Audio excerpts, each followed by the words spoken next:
The government, I want to move to an issue that I feel strongly about, and I suspect you do too. I know you do. Your government said during the Wentworth by-elections it's going to examine a proposal to move our embassy in Israel from Tel Aviv to Jerusalem and to West Jerusalem, which will always be the capital of Israel, whatever the final peace deal will be. Now, Muslim countries hate this, and some Indonesian ministers are saying because of this, they're not going to sign a free trade deal with Australia. They've been on the record on that. There are now reports that the government's going to cave in and drop the plan. You had Minister Steve Chiobo telling his counterpart there's only a 5% chance that this thing will go through. Is he right?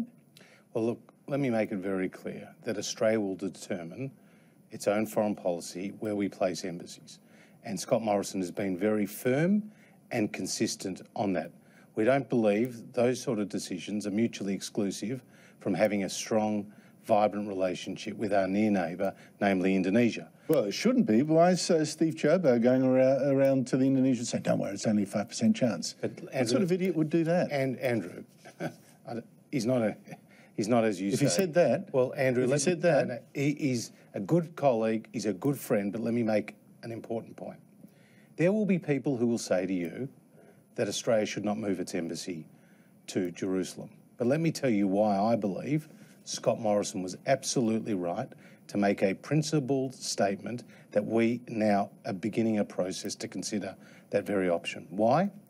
Because, number one, Australia, like so many other nations around the world, accept Israel's sovereignty over West Jerusalem. That's where their parliament is. That's where Australian diplomats present their credentials. That will be the capital of Israel under any two-state solution. That's the first point. The second point is, Israel stands alone as a country that cannot determine its own capital to the point that Australia puts its embassy there. Israel is alone. Of all the embassies, of all the high commissions around the world, we don't happen to have our embassy in Israel's own capital. Why? Because countries believe this will increase the leverage to get the parties to the negotiating table to solve the Palestinian and Israel peace process. Well, I can tell you right now that peace process is frozen. And as long as Hamas are in control of Gaza, Hamas is a listed terrorist organisation, then you're not going to get a deal between the parties. Third, there is no peace process, is there? Well, there is none. Hamas was just raining rockets on Israel just the other day. It's completely stalled. It's completely. And the third point is that the United Nations and some of its committees often have one standard for Israel and another standard for other individual countries. So the UN General Assembly has passed more anti-Israel motions than nearly every other individual country combined. The UN Human Rights Council has more anti-Israel motions than Syria, North Korea, Iran, other human rights abuses combined, right? So people need to understand that Indonesia doesn't have diplomatic relations with Israel. Indonesia doesn't recognise Israel. So we'll always have a different approach from Indonesia on this key issue. Australia will determine the way forward. Scott Morrison has announced that we were beginning a process. He was right to do that. People may debate with you about the timing of all of that, but as a fundamental point, as a moral point, based on our values, next year we celebrate 70 years of diplomatic relations with Israel. It's been bipartisan. Labor has been at the table too. We need to understand that Australia and Israel have much more in common than other people think. Josh, the way you're talking strikes me you would be very disappointed, to say the least, if the government backtracked on this. No, what I'm saying to you is Scott... You wouldn't be disappointed? Well, what I'm saying to you... I'll be furious. You'll be not be disappointed? Can I just say this? What I'm saying to you is Scott Morrison, and as his deputy, I'll back him all the way. And his announcement, the government's announcement, that we are working through a process to consider that very question was the right thing to do.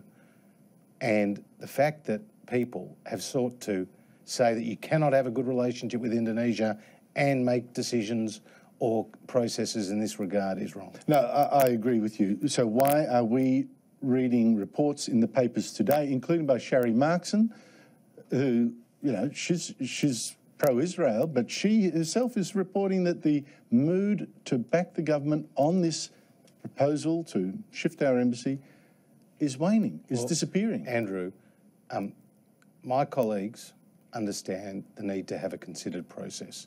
They back Scott Morrison in so doing.